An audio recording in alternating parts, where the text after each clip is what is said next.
قد افلح من زکاها صدق اللہ العظیم۔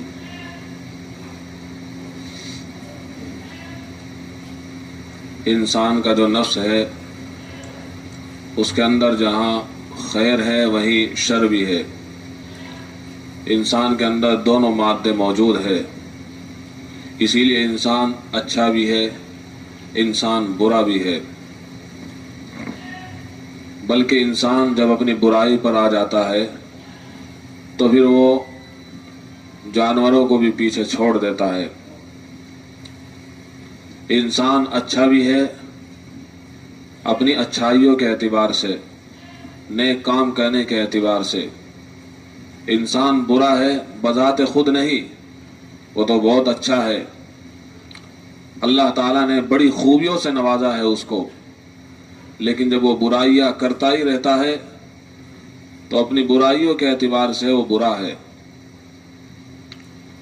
تو دونوں صلاحیتیں انسان کے اندر موجود ہے، اچھے کام بھی کرتا ہے، برے کام بھی کرتا ہے۔ رب تعالیٰ نے جو حکم دیا ہے وہ تقوی کا حکم دیا ہے، اتقوا اللہ یا ایھا الذین آمنوا اتقوا اللہ، اے ایمان والو تقوی اختیار کرو، پاکیزگی اختیار کرو، پاک بنو، صاف بنو۔ اور پاک بننے کے لیے پاکیزہ اعمال اس امت کو دیے گئے ہیں، اور پاک بننے کے لیے صاف ستھرے اعمال اس امت کو دیے گئے ہیں۔ بلکہ ظاہری پاکی اور صفائی کو بھی ایمان کا حصہ قرار دیا گیا۔ نماز سے پہلے وضو کو شرط قرار دیا گیا، اس کے بغیر نماز نہیں۔ اسی طریقے پر جہاں ظاہری پاکی کا حکم دیا ہے وہیں پر رب تعالیٰ نے باطنی پاکی کا بھی حکم دیا ہے۔ ظاہری پاکی پانی سے، مٹی سے حاصل ہو جاتی ہے، لیکن باطنی پاکیوں کے لیے اور باطنی صفائی کے لیے انسان کو تقوی اختیار کرنا ہوتا ہے۔ وہی کہ نفس کے اندر دونوں طرح کی صلاحیتیں ہیں۔ انسان جب اپنی اچھی صلاحیت کو اجاگر کرتا ہے، اس پر محنت کرتا ہے، پھر وہ متقی بن جاتا ہے۔